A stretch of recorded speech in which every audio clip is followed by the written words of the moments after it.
Maandamano makubwa yamezuka nchini Kenya kufuatia kupanda kwa bei ya mafuta, hali iliyosababisha mgomo wa usafirishaji wa umma na taharuki katika miji mbalimbali ikiwemo Nairobi na Mombasa. Waendeshaji wa mabasi waliinua sauti wakisema gharama za mafuta zimekuwa kubwa mno kiasi cha kufanya biashara yao kushindikana, huku wananchi wa kawaida wakilalamika maisha kuwa magumu zaidi kutokana na mfumuko wa bei unaoendelea kuongezeka. Kwa mujibu wa taarifa mbalimbali, bei ya diesel iliongezeka kwa zaidi ya 23%, huku petroli nayo ikipanda kwa kiwango kikubwa zaidi ndani ya mwezi mmoja. Hali hiyo ilisababisha nauli za usafiri kupanda maradufu katika baadhi ya maeneo, jambo lililoacha wananchi wengi wakihangaika kufika kazini na shuleni. Serikali ya Kenya imeeleza kuwa ongezeko hilo linachangiwa na mgogoro wa kimataifa unaohusisha Iran na soko la mafuta duniani.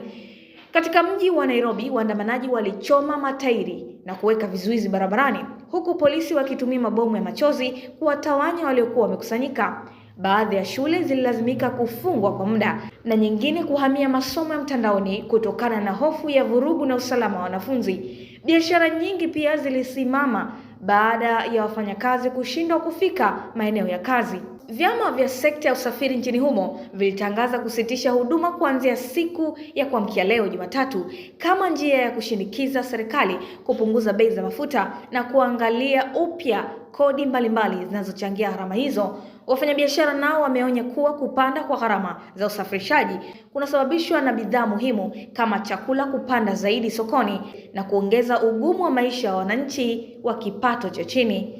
Baadhi ya viongozi wa upinzani nchini Kenya wameunga mkono maandamano hayo, wakisema ni njaa halali ya wananchi kuonesha hasira zao dhidi ya serikali.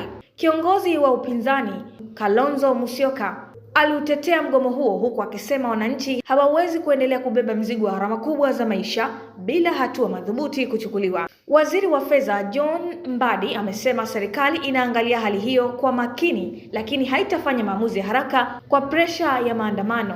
Serikali ya William Ruto bado inakabiliwa na shinikizo kubwa kutoka kwa wananchi wanaotaka bei za mafuta zipunguzwe haraka ili kurejesha hali ya kawaida ya maisha. Wachambuzi wa uchumi wanaonya kuwa endapo mgogoro huo utaendelea, unaweza kuathiri uchumi wa Kenya pamoja na biashara za ukanda wa Afrika Mashariki kutokana na nafasi muhimu ya nchi hiyo katika usafirishaji na biashara ya kikanda.